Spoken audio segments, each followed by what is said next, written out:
he stabs, I step in the same way. Now my hand slides down, and where are we at? I've been teaching fighting techniques to government agencies for more than 15 years, including the US Marines, US Marshals, US SWAT teams, and US Navy SEALs. He's gonna stab me. I go here, and then I go here, and then I could go here or here. Nearly all the techniques I teach are banned in the sport of mixed martial arts. I can control the direction of the muzzle. You guys see that? These are some of the most effective and damaging moves you could use in a real-life situation, be it in self-defense, If I'm here, on the street, then I knee. or in war. Straight into the trachea. Now you're gonna knee, step back, and then rip. And the gun comes out. Good. This is life or death for these guys, and I'm honored to share this knowledge. Let's see your muscles, James. Let's see your muscles. Oh, yes. Go on, do it again and again. That's right. That's it. Power. James, he was a very lively child, quite hard to control. His teacher said to us, I find it difficult to cope with him because he is so not aggressive, he is so... Lively, really. Lively, yes, I think that's probably the better word. So I took him to one of the training sessions of Kyokushinkai, which is a very hard style of karate. It's a bit more controlled and structured. It calmed him down. From then on, he took the karate to heart. Bruce Lee was his hero as a child, and he had big posters in his bedroom. Like a lot of boys, I dreamed about becoming a kung fu master who could fight off bad guys in any situation. But when I was a teenager, I got attacked on the street and beaten up, coming face to face with the reality that all those choreographed karate routines I'd spent years practicing were completely useless. Then I found out that the same thing happened to Bruce Lee when he was my age, launching him on a quest, the search for truth in combat. Lee went on to study a wide range of martial arts, taking only the best parts of each discipline. His philosophy was simple: research your own experience, absorb what is useful, reject what is useless, add what is specifically your own. Armed with this philosophy, I vowed to follow in Lee's footsteps. 15 years and 5 black belts later, I was given the opportunity to put my training to the test. Oh, good combination by Wilks. Johnson trying to fight back, though. Nice knees by Wilks. Johnson is in trouble early. One hook in, and he's got the choke. He's got one arm across. Gets up and around now. He's got a tap. Wilks is the ultimate fighter. Seconds to go. Outstanding performance by James Wilks. James Wilks from Leicester, England, is the ultimate fighter. Then I got injured. I was sparring with a future heavyweight champion and tore ligaments in both of my knees. Unable to teach or train for at least 6 months, I spent more than 1,000 hours studying peer-reviewed science on recovery and nutrition, looking for any advantage I could find to get back on track as quickly as possible. That's when I stumbled across a study about the Roman gladiators. The gladiator graveyard from Ephesus is the only one with a significant number of individuals buried there. Archaeologists recovered the remains of at least 68 gladiators. There have been more than 5,000 bones analyzed for the study. We found in the cross-section of the bone very high bone mineral density, which indicated intense training and high-quality diet to build up strong muscles and strong bones. This diet gave the gladiators the nickname hordeari, which means beans and barley muncher. We know different food sources give different amounts of strontium in the bones. High strontium levels in vegetarians, low strontium levels in carnivores. If there is low strontium in the sample, the flame will stay blue. If there is high strontium levels, it will change from blue to red. The gladiators were predominantly vegetarian. This totally blew my mind. The gladiators were highly prized fighters who got the most advanced training and medical care in the Roman Empire. To think that the original professional fighters ate mainly plants went against everything I'd been taught about nutrition. And now, ladies and gentlemen, the one and only Superman. James, does Superman eat meat? Yes. He does? Yeah. Oh. Could you tell us what sort of foods you eat at tea time when you come home? Nearly the same as dinner, but egg and lamb chop. Do you think all the other children should eat those sort of foods? Yes. In order to get strong?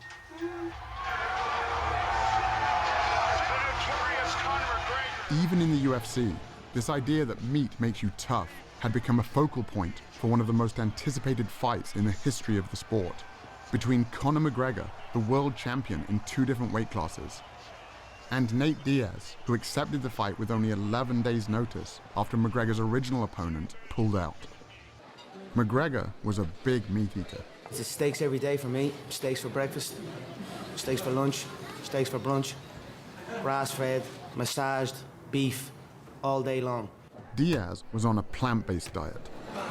Eat your vegetables. And McGregor had a field day with it. This man, let's see, can he fight? I'm a lion in there. Your little gazelle friends are gonna be staring through the cage, looking at your carcass getting eaten alive. McGregor was feeding off a stereotype that was pretty much universal. You hit like a vegetarian. I was curious to find out if there were any other elite athletes following a plant-based diet. The first I found was Scott Jurek, one of the greatest ultra runners of all time. Scott built his career running extreme distances over brutal terrain, conquering the sport's most prestigious races, including the Badwater Ultramarathon, 135 miles through California's Death Valley, with temperatures reaching 130 degrees. I was training for the Western States 100-mile race, which is like the Super Bowl of ultramarathon racing. And that's when I was transitioning to a plant-based diet. I remember doubting myself, even up to a week before the race, like maybe I should have eaten meat. But I led that race from start to finish and won it for 7 years in a row. And there was no question that the plant-based diet was fueling my victories. When I met Scott, he was gearing up for the greatest challenge of his career. Invite me over. When I'm moving, I'm definitely going to be eating. Having already mastered single-day endurance events, Scott was now trying to become the fastest person ever to run the entire Appalachian Trail, a distance of 2,200 miles. My goal is to break the record. 46 days, 11 hours. Let's go to Maine. 2 marathons a day over technical terrain. Average of 11,000 feet of climbing and 11,000 feet of descent every day, back to back to back to back. It's completely beyond anything I've done before. As Scott hit the trail, I was confused about how his meat-free diet could possibly give him enough energy. So I reached out to Dr. James Loomis, a team physician who was part of 2 championships, a World Series and a Super Bowl. What I found in the locker room was some pretty outdated ideas about nutrition. You would go to a pre-game dinner with the football team and you would see this spread. There would be steak and chicken, very much protein-oriented, because their perception was that the protein is what sustains their energy. But in fact, that's not the case. The actual energy for exercise comes mainly from carbohydrates in the form of glycogen that we store in our muscles. And when we sacrifice those carbohydrate calories for protein calories in our diet, what ends up happening is you will develop really chronic carbohydrate or glycogen depletion. And what does that lead to? Well, it leads to chronic fatigue and loss of stamina. I wanted to know how this whole meat gives you energy thing got started, and traced it back to the 1800s when a famous German chemist hypothesized that muscular energy came from animal protein, and that vegetarians were incapable of prolonged exercise. Liebig's beliefs were so widely accepted that they even inspired the USDA's first protein recommendations. By the time science proved his theory false with the discovery that hardworking muscles run primarily on the carbohydrates found in plants, it was too late. People all around the world had already bought into Liebig's ideas about meat and energy. But not everyone was convinced. As early as 1908, plant-based athletes were starting to claim their first Olympic golds. Are you still sticking to your vegetarian diet, Mary? Very rigidly, yes. And do you find that's a benefit to you, do you? Greatly, or I wouldn't do it. Winning the gold medal. Lewis gets it, and it's a new world record as well. I changed my diet to a vegan diet, and I set all of my personal bests at 30 years old. The oldest man ever to win a world or Olympic medal. And there were current Olympians too. Morgan Mitchell is the two-time Australian 400-metre champion. Here comes Morgan Mitchell. Champion, this is very, very fast. It's tough, the 400, I won't lie. The first 200 is pure speed, and then the last 200, it shows who's got that speed endurance training in their legs. And obviously the last 50, you've just got to pray because lactic is hitting hard. You need to be able to hold that endurance. She also represented Australia at the 2016 Summer Olympics. A lot of people had doubted me when I first became vegan, but my energy levels increased incredibly. And my iron, my B12, everything that people said would become deficient were amazing. I thought, I'm going to make sure I'm beating them all on the track. I mean, we're all friends, but it was pretty cool to finish my Australian domestic season undefeated. And to win the Nationals was obviously that little cherry on top. Morgan Mitchell, she's tearing away from the field. There was also Dotsie Bausch, an 8-time USA national cycling champion and 2-time Pan American gold medalist. My event in track cycling requires a massive amount of explosive power. Let's go, ladies. Go, go. First of all, we have to get off the line, and we're starting from a dead start with one gear. We have to be able to move that mass, that weight, off the line and get it up to speed within 3/4 of the length of the track. My training regimen involved 6 days a week, climbing mountains up and down for at least 4 and 5 hours a day, hard track sessions, and then big gym sessions. I grew up in Kentucky, so that's the land of casseroles and barbecue and meat. So when I transitioned over to an entirely plant-based diet, I wasn't sure if I was gonna survive. And I actually became like a machine. I got up from being able to move about 300 pounds on the inverted leg sled to moving 585 pounds, 60 reps, times 5 sets. To move that kind of weight, you need more than just energy. You also need strength. In other words, protein. I just couldn't believe that Dotsie, or anyone for that matter, could get enough protein eating only plants. I think one of the biggest misconceptions in sports nutrition is that we have to have animal protein, and in particular meat, to get big and strong and perform at a high level. That's just clearly not true. All that protein that you get when you eat a steak or a hamburger, where did it come from? It came from the plants that the cow ate. I was surprised to learn that all protein originates in plants. Cows, pigs, and chickens, it turns out, are just the middlemen.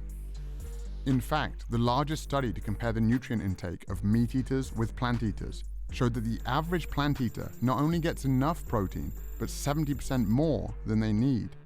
Even meat eaters like me get roughly half of their protein from plants. But athletes need more protein than most people do. So I crunched the numbers from the study and realized that based on the amount of calories I was eating, I'd still be getting more than enough protein to build and maintain muscle. For example, 1 cup of cooked lentils or a peanut butter sandwich has about as much protein as 3 ounces of beef or 3 large eggs. But what about the quality of the protein? I'd always heard that plant-based protein was inferior. Proteins are strings of amino acids, and there's some amino acids our bodies can't make. Those are the essential amino acids. So we have to get them from food. And one of the arguments about animal-based proteins being superior is that plant-based proteins aren't complete, so you're not going to get all the amino acids, and that's a fallacy as well. Again, I was surprised to discover that every single plant contains all the essential amino acids in varying proportions. And when it comes to gaining strength and muscle mass, research comparing plant and animal protein has shown that as long as the proper amount of amino acids are consumed, the source is irrelevant. This all sounded great in theory, but all the athletes I'd met so far were pretty lean. If getting lots of protein without animal foods really wasn't an issue, where were all the big guys?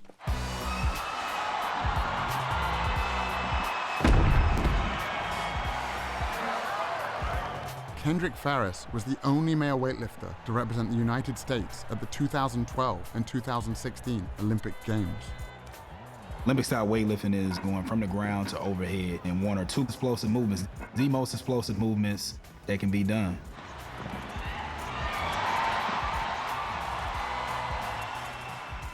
When I made the switch to a plant-based diet, they were like, I don't know how you're gonna lift that much weight and you're not gonna be eating anything, you're just gonna eat grass, like how are you gonna be strong?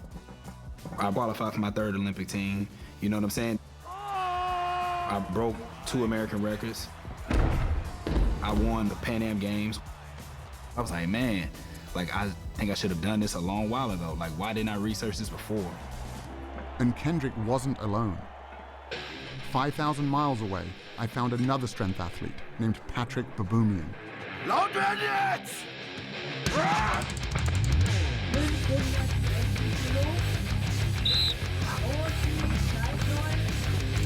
Patrick is one of the strongest men on the planet, with multiple world records, including the front hold, the keg lift, and the log lift.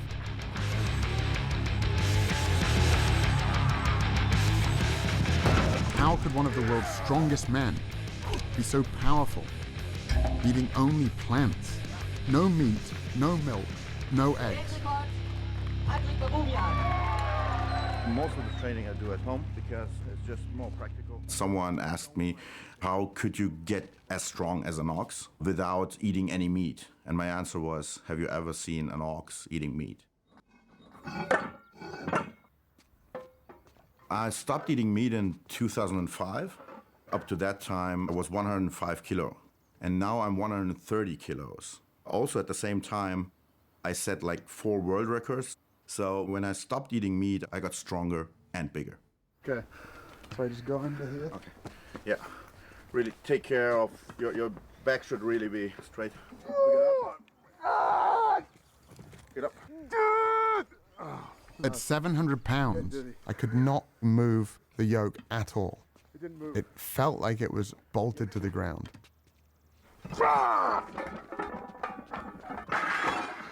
And that was just his warm-up weight. It's hard to fathom how strong Patrick really is. It's almost superhuman.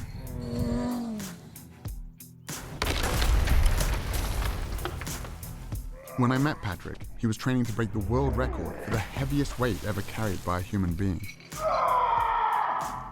To break that record, Patrick would have to carry 1,224 pounds. That's the weight of a horse, a distance of 33 feet. The thing with the yoke is, if you really, really go insane with the weight, when you do a step and all the weight is on one leg, it sometimes feels like your bones could just break. It's probably one of the most terrifying things that we do at strongman events.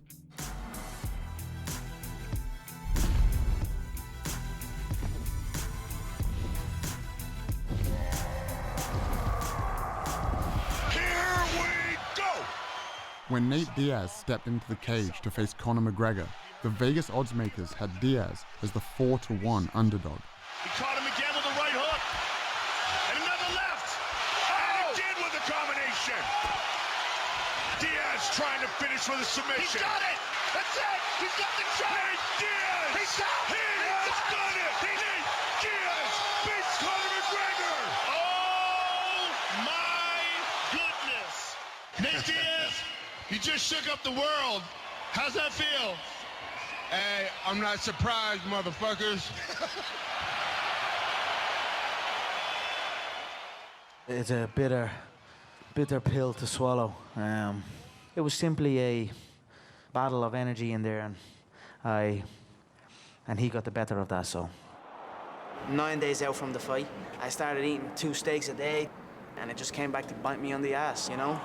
This was the greatest upset in UFC history. And it turned out Nate wasn't the only plant-based fighter out there. I stopped eating meat probably like around the end of 2012.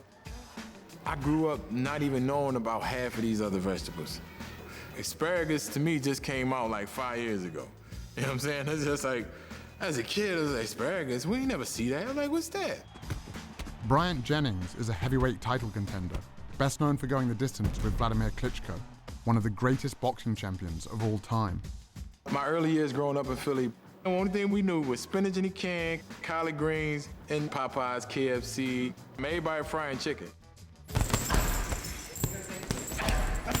Most people say, oh, where do you get your protein? As if everybody that's in KFC is looking at the back of a bucket, like, yeah, how much protein is, y'all don't know. So y'all really don't know what y'all eating. I'd never really thought about it like that before. What else was in the food I was eating? An experiment to help answer that question was being conducted by Dr. Robert Vogel, co-chair of the NFL's subcommittee on cardiovascular health. What you eat immediately before an athletic endeavor really can have major impact on how you perform.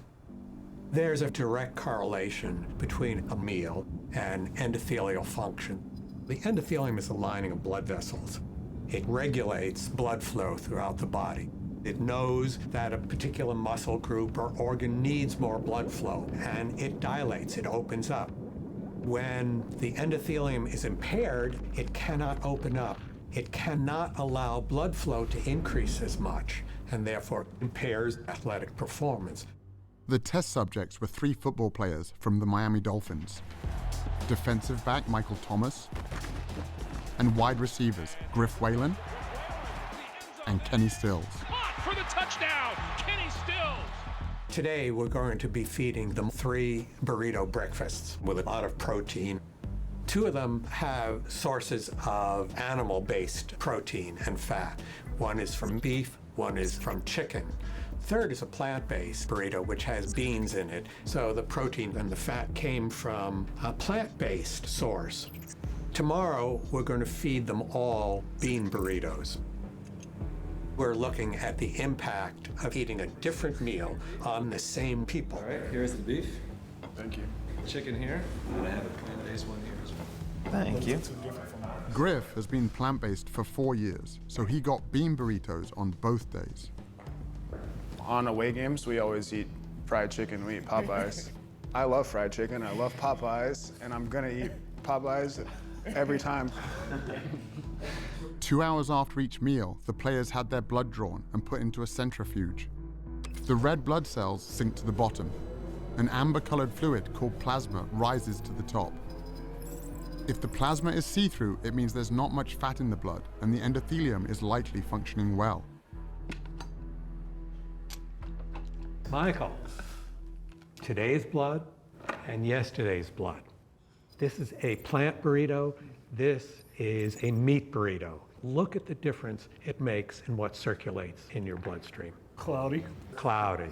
And that's on top is the fat circulating in your blood from the meat burrito. Gotcha. Griff, you're the vegan.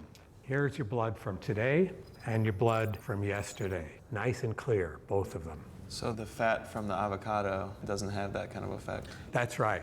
Kenny, you're the fried chicken guy. You want to see your chicken? There it is. Yeah, it's pretty gross to see. Sources of animal-based protein and fat have a tremendous impact on endothelial function. That lasts for 6 or 7 hours after you eat. So if you have bacon and eggs for breakfast, or a hamburger for lunch, and a steak for dinner, this is going on all day long. Your blood is always cloudy, and the ability to operate at your best is always impaired. Damn. I guess I won't be eating my fried chicken no more. Dr. Vogel's experiment was backed up by numerous studies measuring how a single animal-based meal can impair blood flow. I also found a large body of research showing that plants have the opposite effect, improving endothelial function and increasing blood flow. Controlled studies show that simply drinking beet juice before training allows subjects to cycle 22% longer and bench press 19% more total weight. I've seen races where it has come down to the 1,000th of a second. Sometimes you have to do things that you know your competitors aren't doing, getting every single advantage you can. Knowing I could get enough energy and protein was one thing, but seeing what a single animal-based meal could do to an athlete's blood sealed the deal. It was time to give this plant-based thing a try, but there was only one meat-free meal I could think of. Hi, what can I get for you today? Could I get 2 bean burritos, please? Bean or beef? Bean. All right, I'll see you at the window, okay? Thank you. You're welcome. When I went plant-based, I thought that it would be a longer transition, but I just immediately started feeling like I could go kick ass and not need the recovery in between. It was mind-blowing to my teammates. They were tired of me saying, like, let's go again and again. Recovery is the most essential element of an elite athlete's existence. It's damage repair, and you do that over and over again. Because if you can do more work and more repair, you're gonna be the better athlete. Dotsie was right. Bouncing back quickly between workouts is a huge advantage for any athlete. But the idea that food could be the secret weapon, I had to find out more. Dr. Scott Stoll is a former Olympian and a team physician for the USA Olympic team. I work with professional athletes that are very interested in protein. Protein's important, but which package is your protein coming in is the better question to answer. The plant-based protein versus the animal protein, which package is going to help the body overcome inflammation and help the body to recover? In animal products, you're getting protein packaged with inflammatory molecules like Nu-5GC, endotoxins, and heme iron. When we consume animal products, it also changes the microbiome, the bacteria that live in our gut. And the bacterial species that have been shown to promote inflammation overgrow and begin to produce inflammatory mediators like TMAO. The study that showed that a single hamburger impairs blood flow also showed that it can increase measures of inflammation by 70%. In the arteries, inflammation reduces blood flow. In muscles and joints, it can increase soreness and delay recovery. In plant-based protein, you're getting protein that's packaged with antioxidants, phytochemicals, minerals, and vitamins that are going to reduce inflammation, optimize the microbiome, optimize blood supply, and optimize your body's performance. The antioxidants Dr. Stoll was talking about are found almost entirely in plants, which have, on average, 64 times the antioxidant content of animal foods. Even iceberg lettuce has more antioxidants than salmon or eggs. As a result, switching to a plant-based diet can help reduce measures of inflammation by 29% in just 3 weeks. I was about ready to retire, as I should have been, because I'm like 35 at that time. But I just kept getting better, and so they had to take me to the Olympics. We were complete underdogs as Team USA. In our semifinal ride against Australia, we were down by 1.7 seconds. No one's ever come back in team pursuit from a deficit that large. And we beat them on the line by 8/100ths of a second.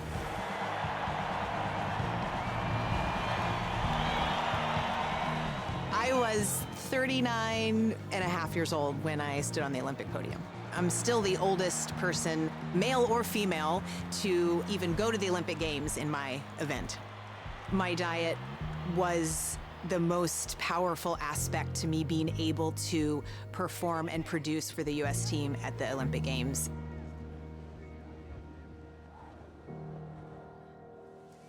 All of these athletes and their stories were impressive, but my goal from the beginning was to recover from actual injuries, like the damage I'd done to my knees. And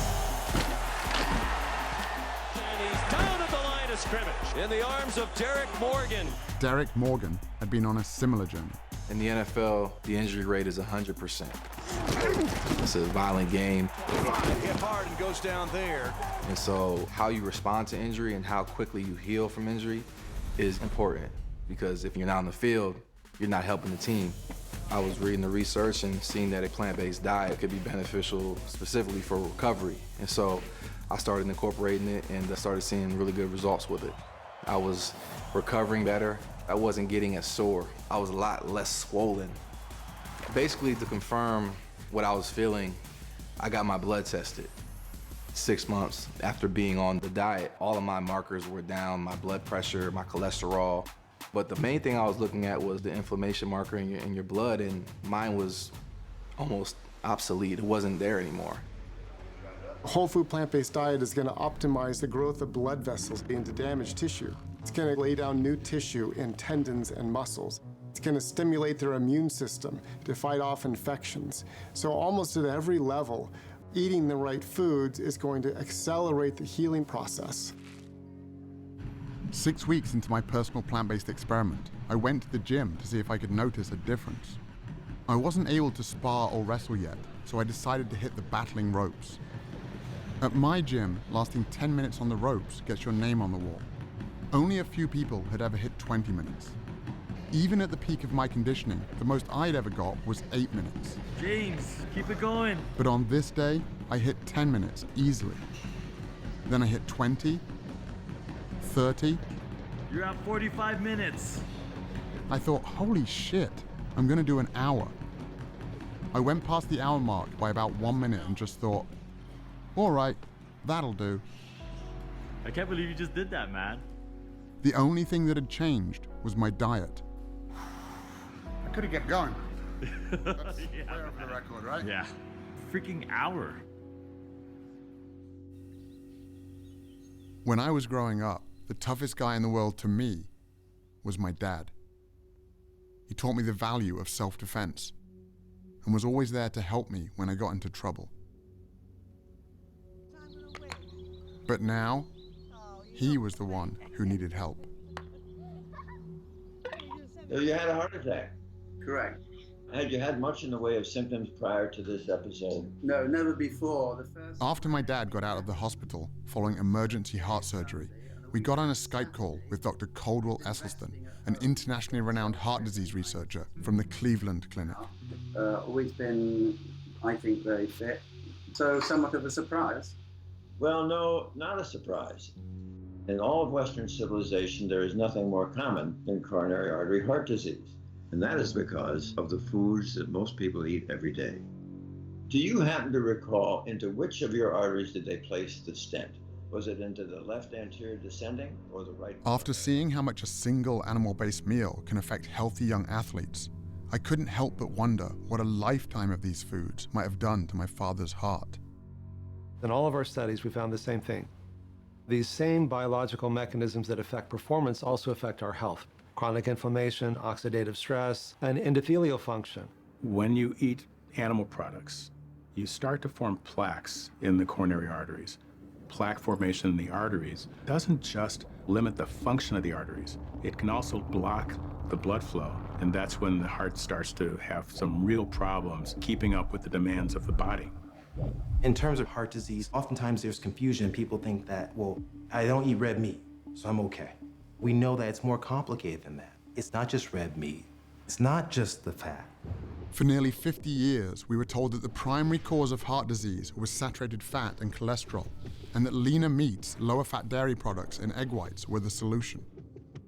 But the research now shows that the other inflammatory compounds in animal foods, like those that can impair athletic recovery, also play a significant role in the development of heart disease. We're going to do a whole lot better by just getting rid of the animal products. And there are really good biochemical reasons for that. Heme iron is one of them, for example. Heme iron is from an animal source, right? So most commonly you think red meat, even though poultry have it, fish has it. They did a meta-analysis looking over 6 prospective dietary studies, over 130,000 patients. And they came to the conclusion that 1 milligram a day of heme iron is associated with a 27% increasing risk of coronary heart disease.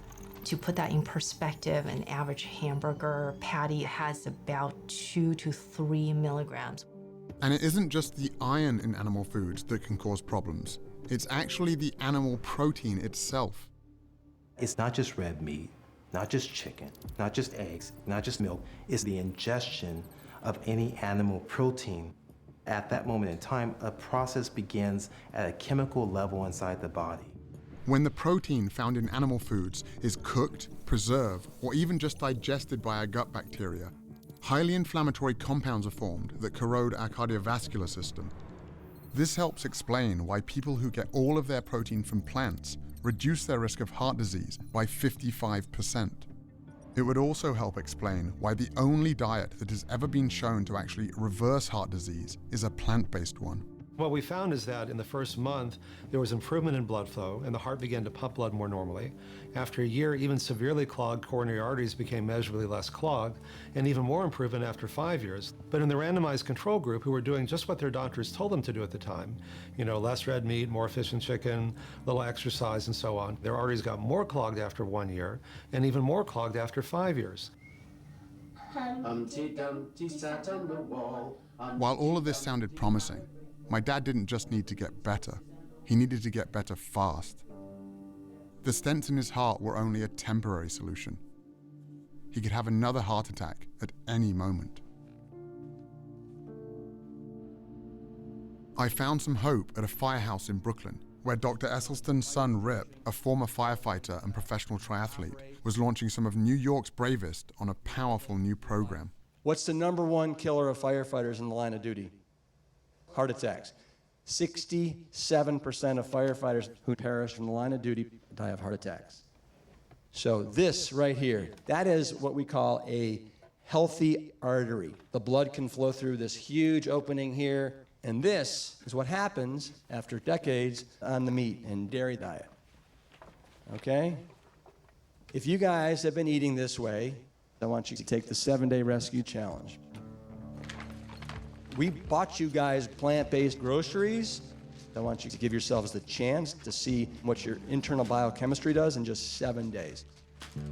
I know my cholesterol's elevated, my LDLs are always very high. The same job that I was doing like 10 years ago without an effort, without taking an effort. Despite working out all week, playing sports, my cholesterol's high and growing by about 10, 15 points every year for the last 5 or 6 years. I realized a couple salads a week, it doesn't really cut it. I got 2 kids, so hopefully I'll feel better, have more energy, and add some years to my life.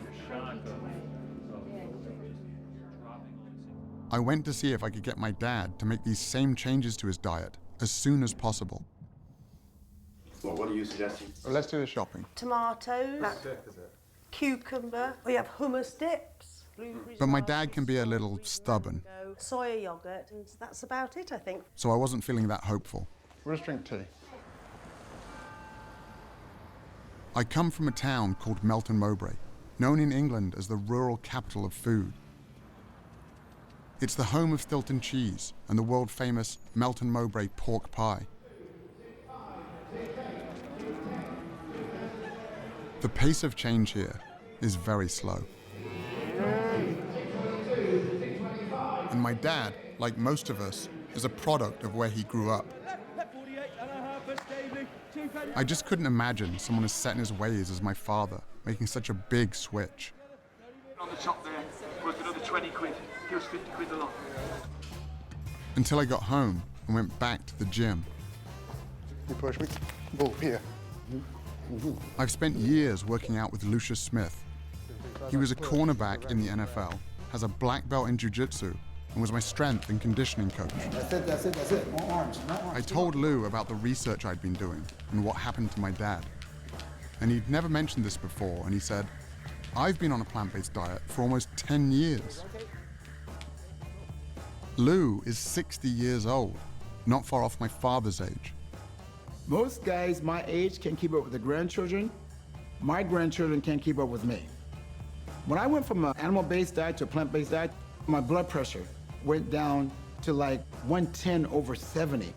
My heart rate, sometimes it's been under 50, like 48, 47. I'm more focused, I'm more relaxed, and I noticed that I have a lot more energy because of the plant-based diet. Come on, man, come on. People in their 20s, they come in here. We do a workout. I sustain the workout a lot easier than they do. We can come in here and do 800. Listen to what I just said. 800 kettlebell swings and snatches in one workout. They can't make it. I'm not kidding you. They can't hang, man, I'm telling you. They can't hang. There was another guy my dad's age who had also made a big change. I ate a lot of meat. I ate my 10, 15 eggs a day. and you know, had my 250 grams of protein a day because I weighed 250 pounds. One and only Arnold Schwarzenegger. But as I got older and as I started reading up on it, I recognized the fact that you really don't have to get your protein from meat or from animals, as far as that goes. So we started going more in a direction of a vegetarian kind of a diet. Now we're doing it the right way, with the right spices. All of a sudden, I love it much more than the meat. And, you know, the cholesterol went down to around 109. It was the lowest that it ever was in my entire life, at almost 69. What we eat has a major impact on our health and our well-being in every way we can measure. People who eat a diet that's high in animal protein have a 75% increased risk of premature death from all causes, and a 400 to 500% increased risk of death from most forms of cancer, prostate, breast, colon cancer, as well as type 2 diabetes. The amino acids that come from animal sources tend to make our cells rev up and multiply faster. For example, there is accumulating evidence that high consumption of proteins from dairy sources is related to a higher risk of prostate cancer. That chain of cancer causation actually seems pretty clear. Cancer has been linked to other animal foods as well. Research funded by the National Cancer Institute found that vegetarians who add 1 or more servings per week of white meat like chicken or fish more than triple their risk of colon cancer. So it's not one set of dietary guidelines for improving your performance as an athlete, another one for reversing heart disease, a different one for reversing diabetes, a different one for reversing prostate cancer. It's the same for all of them. As groundbreaking as all of this nutritional science was, I also found it really confusing.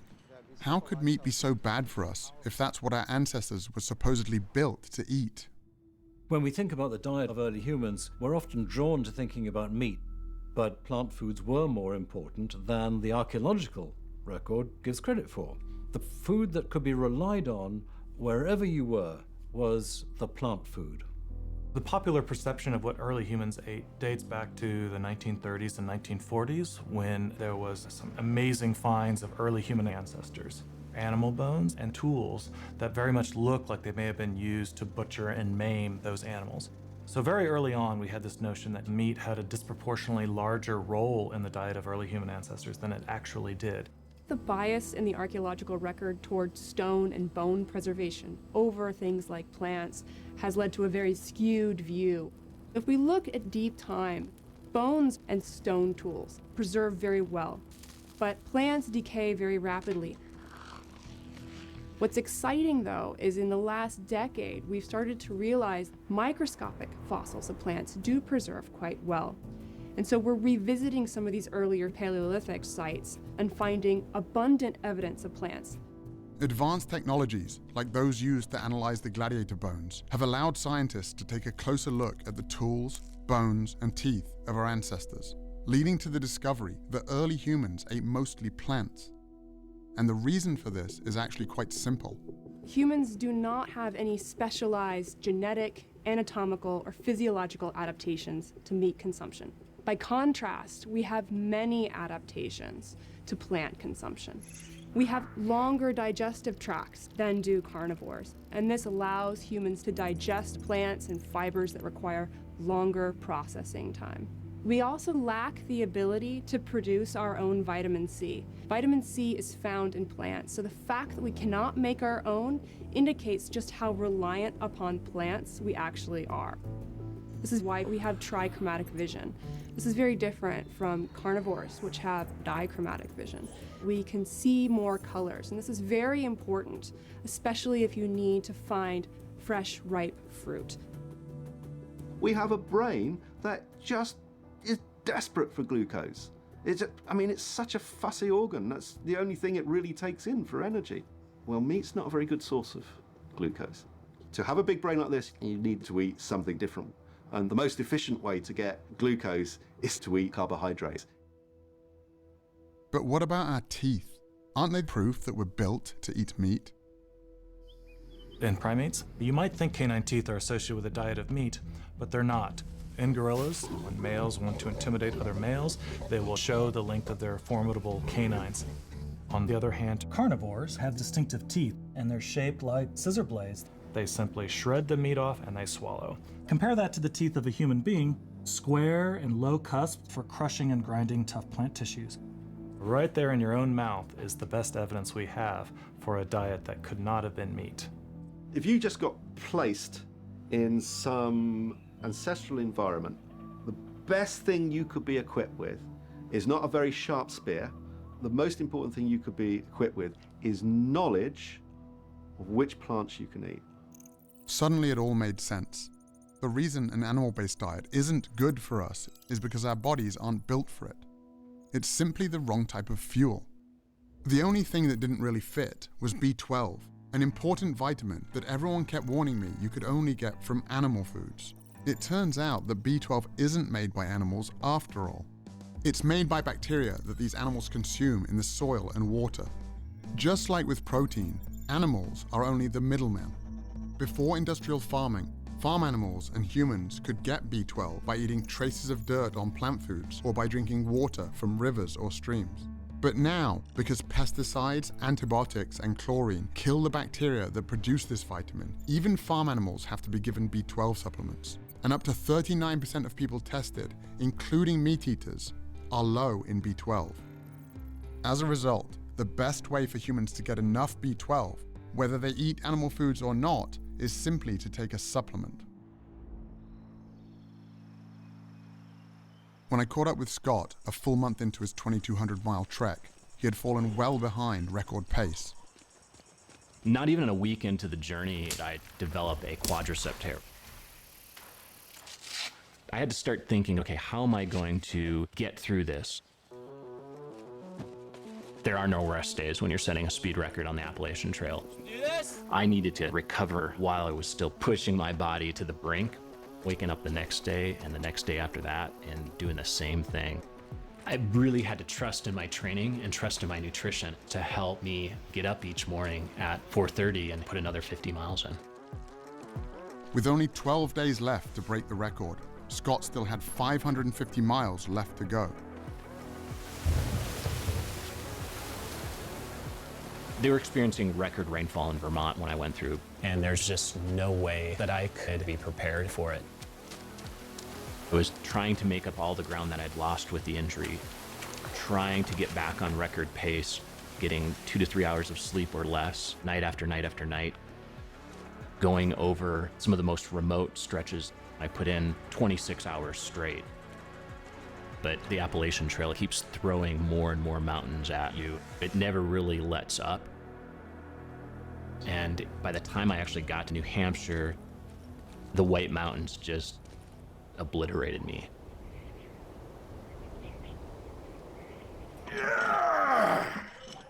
With less than 2 weeks remaining, Patrick continued training for his world record attempt to carry more weight than anyone in history. I started lifting weights when I was 14 years old because I was kind of wimpy and small in that time. And I wanted to be some kind of hero, able to help if something happened. This is my mom and dad. When I was 4 years old, my dad, my mom, and my little sister, she was 6 months old, they were in a car accident. And only my mom survived the accident. So when I was young, I had these fantasies of being super strong, and if someone got trapped, being able to help them get out.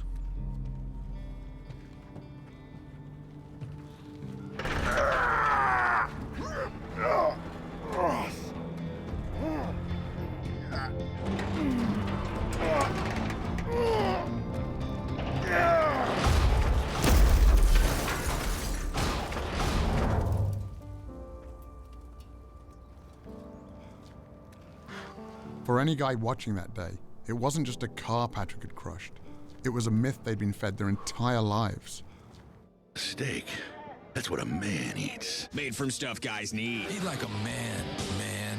There's no one that can relate to that better than I do because I've lived in that world. Steak is for man. Go meat! They showed us commercials, burgers, George Foreman with the grill. Yeah. And the big sandwiches and all that stuff. Eat like a man and be full like a man. This is great, great marketing by the meat industry. Serious man food. Selling that idea that real men eat meat. You look like more of a man with a quarter-pounder in your hand. But you got to understand, that's marketing. That's not based on reality. Okay, I'm going to take you down to the exam room. When I think of a manly man, I think of somebody who has strength, endurance, sexual prowess, and fertility. And in fact, what the scientific studies are showing is that the more meat men eat, the more quickly they lose their manly manhood. The blood test with the Miami Dolphins measured how a single meal could affect blood flow throughout the entire body. I asked Dr. Spitz if he could conduct an experiment with 3 collegiate athletes, but this time on a more specific part of the male anatomy. So, here's a model of a penis. Dr. Spitz is the lead delegate of urology for the American Medical Association. When it comes to the penis, he literally wrote the book. Now, you're going to be putting this device on yourself. One ring goes on the base of the penis, and the other ring goes on at the tip of the penis, just behind the head of the penis. It knows how tight to squeeze to know when an erection is starting, because when it squeezes, it'll determine, oh, it's now of a larger circumference, something's happening. What we're going to look at is what effect the meal you have has on your erections that night, and you're going to be eating 2 different kinds of meals. For this study, on the first night, we gave the guys burritos that had meat, beef, chicken, pork, but really high-quality meats, grass-fed, organic. On the second night, we gave them very similar burritos, but we swapped out the animal portions for plant-based protein. It's really good. I thought this was gonna be nasty, I'm not gonna lie. I didn't think we were gonna eat a burrito, I thought we were gonna get a salad. This study is going to take advantage of a natural function that occurs in men when they sleep. Men's bodies create erections, and this occurs throughout the night while the subject is asleep. Once an erection happens, this device can sense it, and a printout is generated of how firm the erection was, how long it lasted, and how many of them there were, to see if we can see a physical effect on erections as a result of what they just ate for dinner. This is where we take a look at the results. So Mason, I'm going to give you your results first. Cool. Let you take those out. Okay. The bigger the circumference, the harder the erection. And so you'll notice that that first circle, which is the meat meal, is not as big a circle, it's not as hard an erection as that second circle, the vegan meal. Now let's look at the second sheet. The second sheet is a accumulation of how many erections and for how long you had over the course of the night. So that first stubby graph is really, it's not the size of your penis. I'm struggling. It's not the size of your penis, it's how many minutes throughout the night you had erections. Wow. Blake, let's take a look at your results. Oh, no. Okay?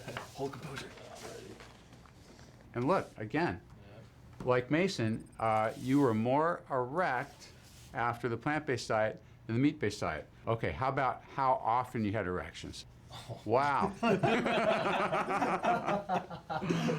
That's almost a 500% difference. Dang, man. That's crazy. Blake, you ready for yours? All right, here you go. You had about a 13% change in the hardness of your erections.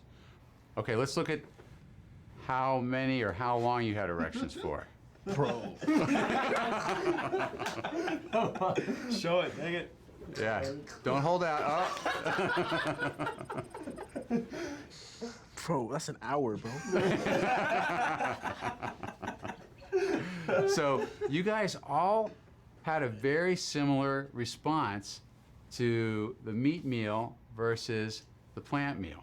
That's crazy. Yeah, growing up, if I saw some big dude at a restaurant eating a big old steak, and so I'm like, oh, I need to be like that. And then like I see like a guy ordering a salad off the menu, I'm like, He's soft, right? Yeah, I'm like, oh, that guy, Yeah, what he's is he soft. doing? But really, at the end of the night, the guy eating the big steak is soft, and the other guy is a heart. So, when you take your date out on Valentine's Day, where are you going to take them to eat? To the veggie grill, son. Okay, the veggie. Now, this is not a scientifically validated study, but the results that we're seeing are very exciting. I think this is going to wake a lot of people up. I think it's going to wake up people who have penises, and I think it's going to wake up people who like people who have penises. While all this talk about erections was interesting, it also made me wonder about hormones, specifically testosterone. I've never eaten a piece of meat in my entire life, and I've never had an issue with testosterone. I've gotten blood tests, and all my levels are right where they need to be, and clearly I don't have any trouble building muscle. Studies comparing men who eat animal foods with men who don't have consistently demonstrated no difference in testosterone levels. I found this hard to believe, since plant-based diets often include soy products, which I'd always been told were loaded with estrogen. I post a lot of my food, and if it includes any type of soy products, out of 100 comments, you've got 20 to 30 of them saying, hey, well, I heard that soy raises estrogen levels. Well, that's not the case. Soy, it turns out, contains phytoestrogens, compounds that look like estrogens but can actually have the opposite effect, blocking some of our body's estrogen receptors and preventing real dietary sources of estrogen from taking hold. The foods that contain real estrogens are animal foods like chicken, eggs, and dairy, which can have a significant impact on our hormone levels. Simply drinking cow's milk can increase a man's estrogen levels by 26% in just 1 hour, while dropping their testosterone levels by 18%. Another hormone strongly connected to diet is cortisol, a stress hormone linked to reduced muscle mass and increased body fat. Research has shown that people who replace animal foods with high-carbohydrate plant foods experience an average drop in cortisol levels of 27%. This is what I always heard, like, you can't go lean, you can't go shredded vegan because you have so much carbs. But I'm standing here in the best shape of my life, easy. I already knew that processed carbs, like white flour and sugar, can lead to weight gain. But what I didn't realize is that unprocessed carbohydrates, like oats, bananas, and sweet potatoes, are associated with decreased body fat. An 8-week weight training trial also found that those consuming a normal amount of carbs gained 2.9 pounds of muscle mass, while those in the low-carb group actually lost muscle. A typical bodybuilding diet is a very low-carb diet. So these guys that haven't had a carb in 2 weeks, they're walking around like zombies. I'm backstage eating all the carbs that I want. They're like, how are you eating that right now when you look this shredded?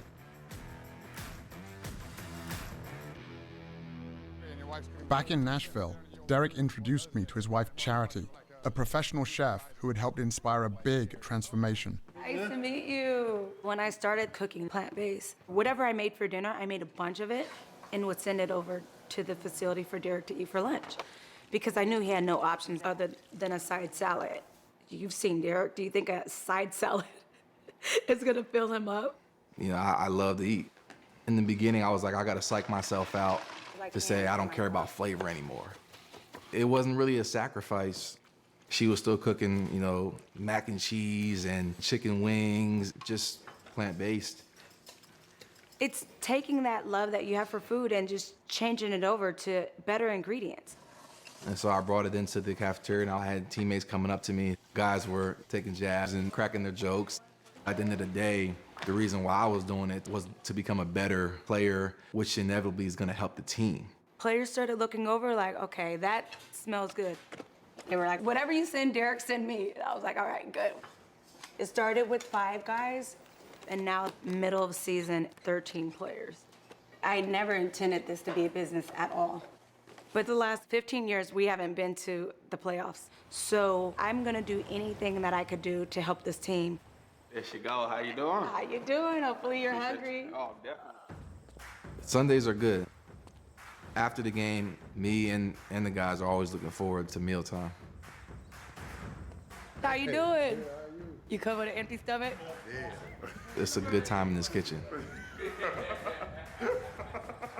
These are plant-based burgers, grill up, smell, taste like beef. And I'm making truffle mac and cheese, buffalo wings, kale, Caesar salad, crispy Brussels sprouts with a smoked sauce reduction. And we'll finish off with the peanut butter cheesecake. Oh, yeah. Oh, wow. Yeah. Thank you, Dad. So you guys were eating Charity's meal plan that she saw. And before, what was your perception?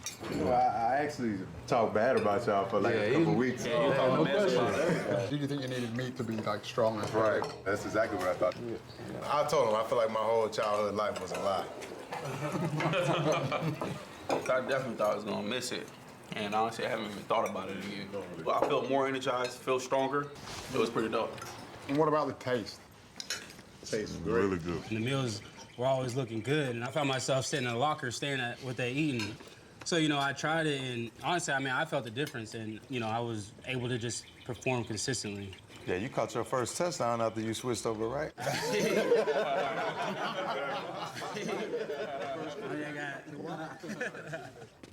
6 months into my new diet, my strength, endurance, and recovery were better than ever.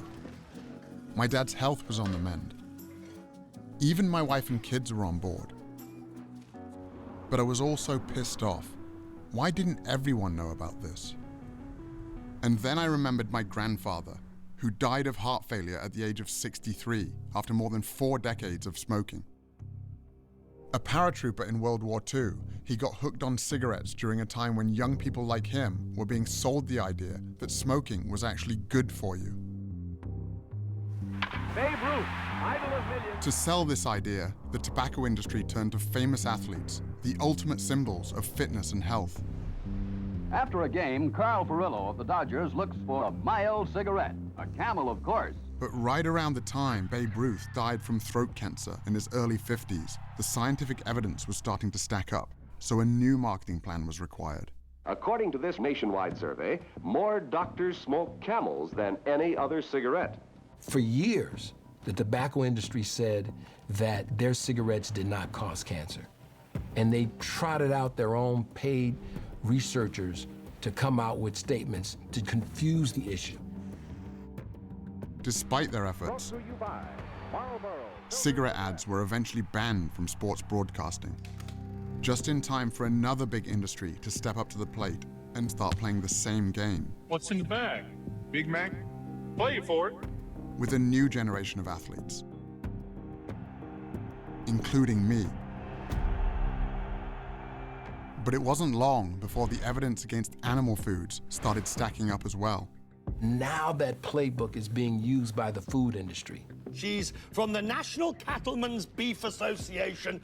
They're going to hire their so-called experts I'm first of all a registered dietitian and nutrition scientist, and I'm a mom. to create just enough confusion. Are you saying with processed meat that it is not, in your view, carcinogenic? I don't say that it supports a sufficient relationship. And they make it seem as though there's doubt about what we're talking about. This is not a link, a causal link between red and processed meat and any type of cancer. But would you recommend reducing meat intake? No, not at all. How on earth is the viewer supposed to make sense of all of this?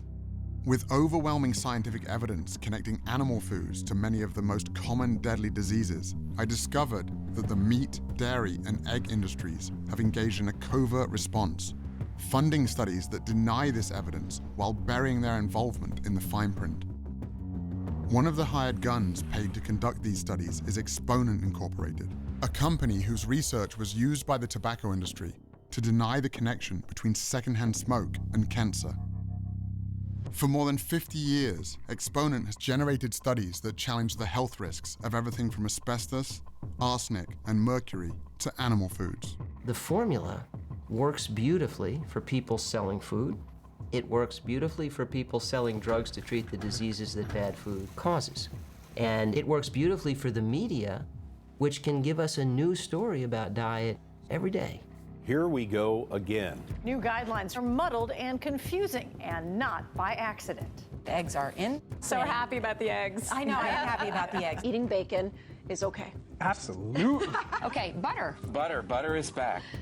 But despite the appearance in our media of confusion, There is massive global consensus about the fundamentals of a health-promoting diet, and it's a diet that every time, no matter whether it's high in fat or low in fat, higher in carbs, lower in carbs, in every population, every kind of research, it's a plant food predominant diet.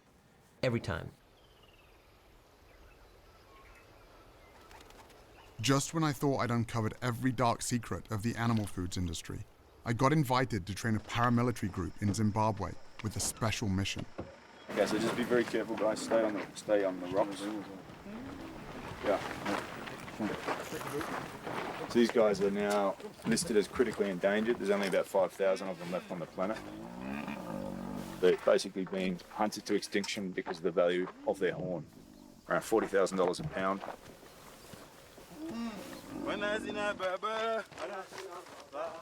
Damien Manda is a retired special operations sniper who completed 12 tours of duty in Iraq.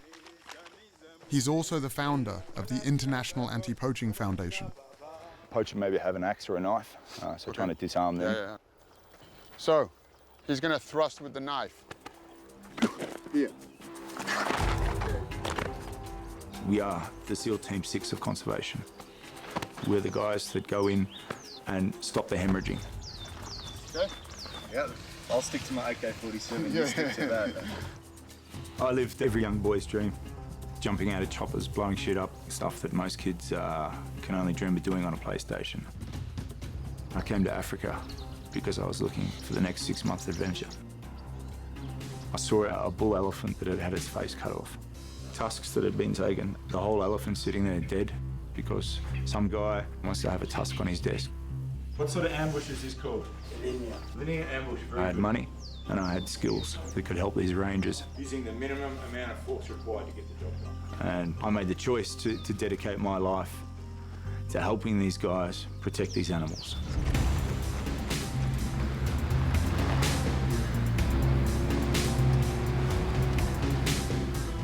After making that choice, though, I started to realize that every day I was going out on patrol and protecting one animal and coming home at night and putting another animal on the fire. And I knew I was full of shit.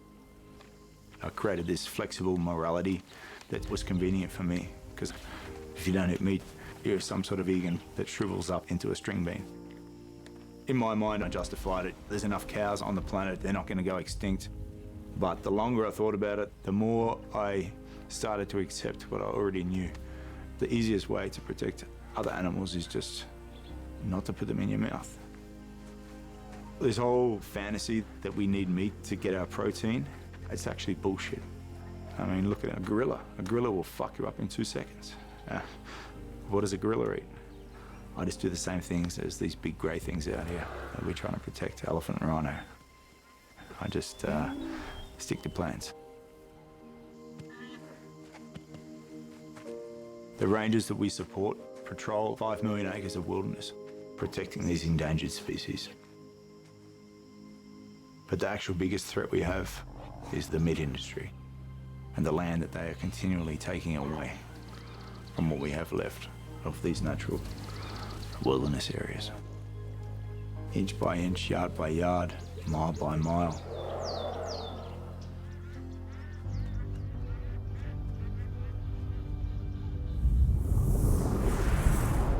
About 3/4 of all the agricultural land in the world is used for livestock production, and it imposes a huge cost on biodiversity. And what is the single biggest source of habitat destruction? It's the livestock sector. Meat, dairy, egg, and fish farming use 83% of the world's farmland, yet provide only 18% of the world's calories. The reason livestock require so much land is because, once again, animals are just the middlemen, consuming, on average, 6 times more protein than they produce.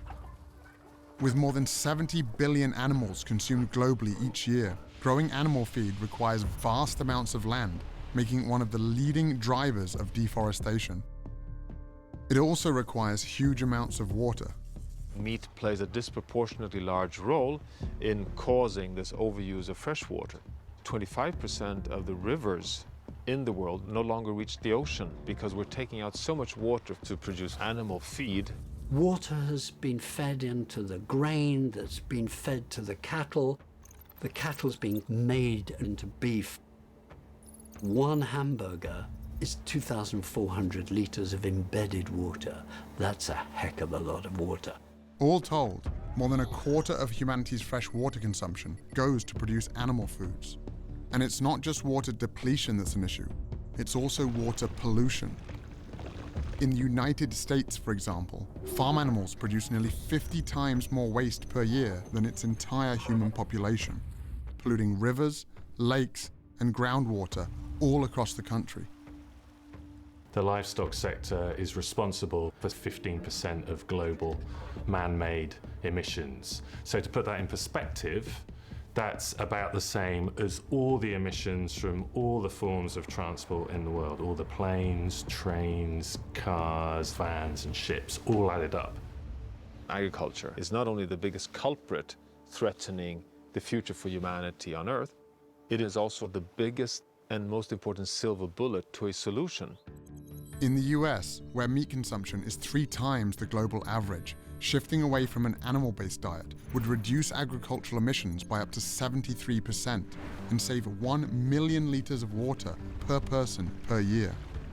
Globally, this shift would free up a total area of land the size of Africa, taking pressure off many of the world's most endangered ecosystems and species. The message is overwhelming, both for public health and environmental reasons. The more plants you can eat and the less meat and dairy you can consume, the better. After learning how much is at stake if we don't change the way we eat, I went back to Brooklyn to find some hope.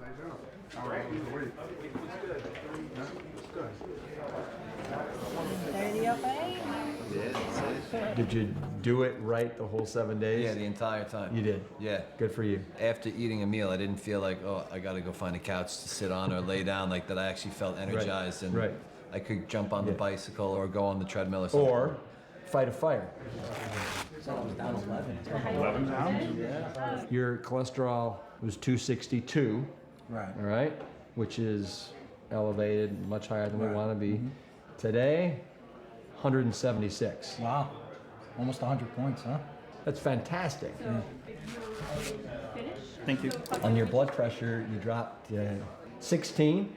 Wow, that's on your really systolic and 2 on your diastolic, so you're now 130/82 as opposed to 146/84. Fantastic, a little bump there. Yeah.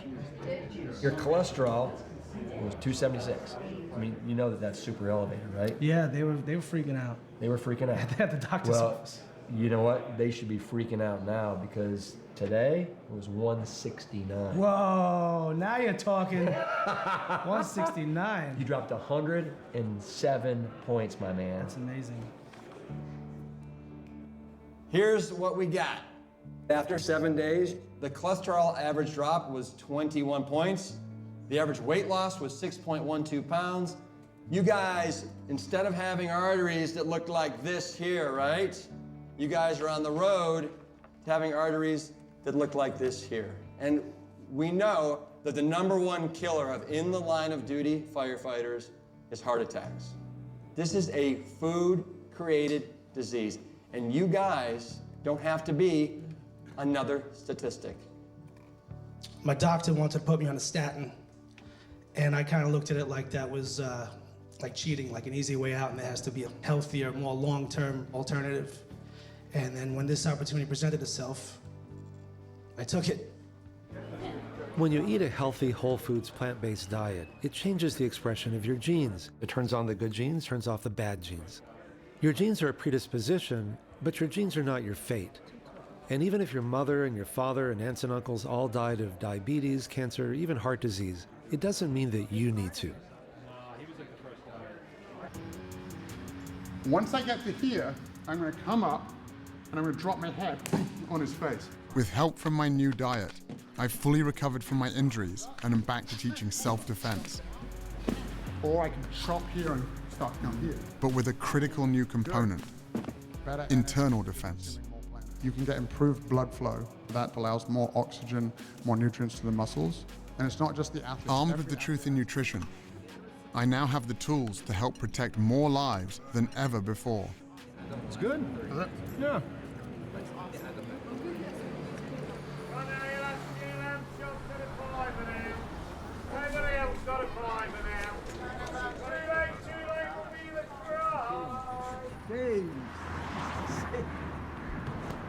How are you feeling now? Very good.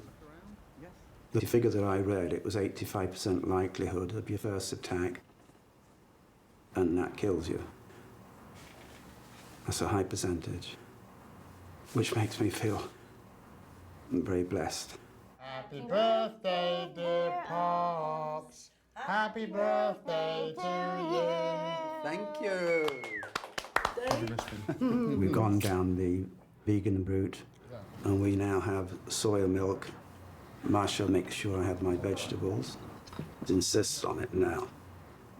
How old are you? 71. 71. Glad to be here. What's up? What's good with you? Bruce Lee understood that the quest for truth is only useful if you're prepared to take action on what you find. It's best to lead by example. Most people say, oh, I just can't become vegan. I said, you're right, it's a process to it. I'm gonna give you guys some vegan chocolates. People have this idea in their head that if they're gonna do something, it's an all or nothing approach, and that's not the case at all. If you go to people and say, you must stop eating meat, they will say, fuck you. Who the fuck are you to tell me how to eat? But if you explain it, say, hey, why don't you try once a week? Just chill it with the meat. 50 years ago, no one talked about, hey, maybe you should just get your protein from vegetables. But now, there's many, many athletes, professional athletes in all kinds of different sports that have done extremely well staying away from animal foods. Lewis Hamilton wins the German Grand Prix. We all want to feel great. We all want to look great, have more energy. And the most important thing is about having the right fuel in your body. I can't remember feeling this great in my whole 32 years of my life. At the 20, cuts back at the 15, and Matthews goes. Opening play, touchdown for the Titans. And I don't ever remember a comeback like this. This is unreal. This was our best season in the last 15 years. Sack, that was Orakpo and Derek Morgan. And we had about 14 guys on plant-based diets. Jarrell Casey, Brian Orakpo. The bright spot in this game was this Titans defense. Oh my goodness! Double-digit sacks for Derek Morgan. He had his best season of his career. Titans on their way to the playoffs. We did it, baby! And the playoff win on my birthday was probably the pinnacle of my career so far. Everybody's talked about the defensive line in this diet. It was the burritos. It was the breakfast burritos. That's what it was. That'll get you to the playoffs.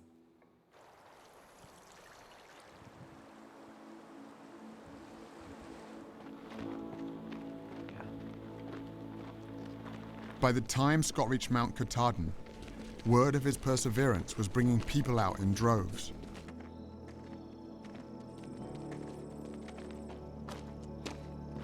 But after 46 days and nearly 2,200 miles, Scott had only a few hours left to break the record. This will be the heaviest weight that anyone has ever carried on their shoulders. Patrick will be attempting 555 kilos, which is 1,224 pounds. This is an official Guinness World Record. The potential of the human body is immense. You can come out of some of the deepest, darkest holes if you keep pressing forward. I'm gonna do this. Woo!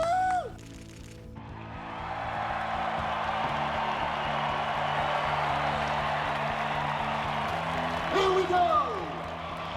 No record in hand! Scott Jurek is one of the world's most accomplished ultra-marathoners. His latest quest, the Appalachian Trail. It takes most hikers 5 to 7 months. Jurek did it in 46 days, 8 hours, and 7 minutes. 3 hours faster than the previous record.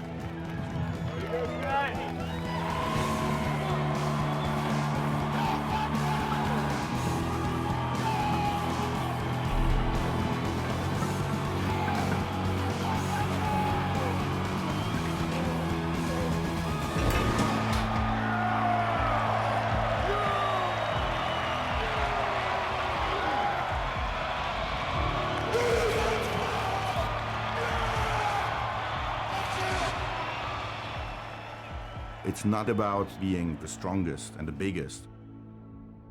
It's really about what are you going to do with your strength and what are you going to do with the power that you have.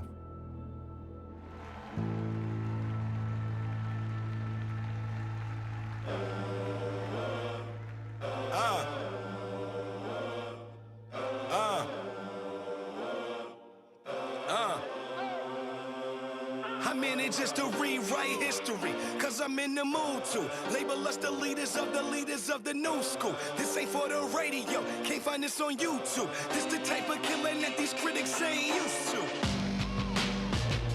Victorious. Victorious.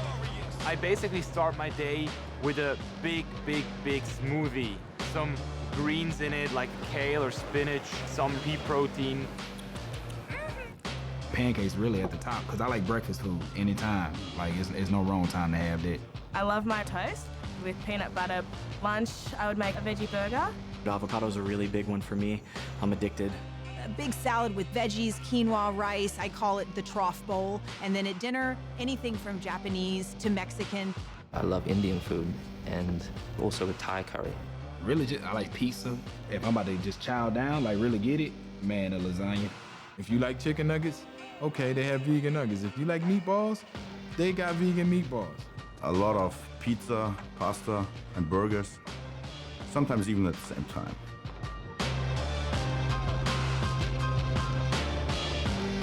I was born to be victorious.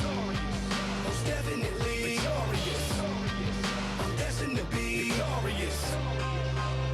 Avoided by the statistics, occasionally we'll quit it. Pay reality visits, but it was too hard to live it. Built up my confidence and delivered. Now I be burning these critics, cause they ain't know they was walking the course while burning their bridges. Hold up. Man, whoever thought I'd be rapping? The family ain't never think that can happen. Matter of fact, only person that ever pushed me to get out was my mother, and the only reason was cause sucking tracks. Heard that Karma's the chick that you put a ring on. And by the looks at your life, guess she's a Klingon. It's on me. Dudes had they lead on the board, but games change over time, so I even the score. Youngest sped it up, learn how to step it up. Recipe chefed it up, set it up. City they wrapped enough, giving the rest to us. Going off, so of course, maybe was shown or thrown it off. Treating it like it's an when they playing me foul, but I still got my point across. Man, this is gospel for the black sheep. I bet it got a banging ring to it. Quiet with triumph on the rap league. So all of you motherfuckers sing to it. I was born to be victorious. Most definitely victorious. I'm destined to be victorious. Through all I hated, display, we remain warriors. I was born to be victorious. Most definitely victorious. I'm destined to be victorious. Through all I hated, display, we remain warriors. Try to overlook a rival. All eyes on me cause I got no competition. Now looking at an idol. Your dough ain't long enough to pay for my attention. Try to overlook a rival. All eyes on me cause I got no competition. Now looking at an idol. Your dough ain't long enough to pay for my attention.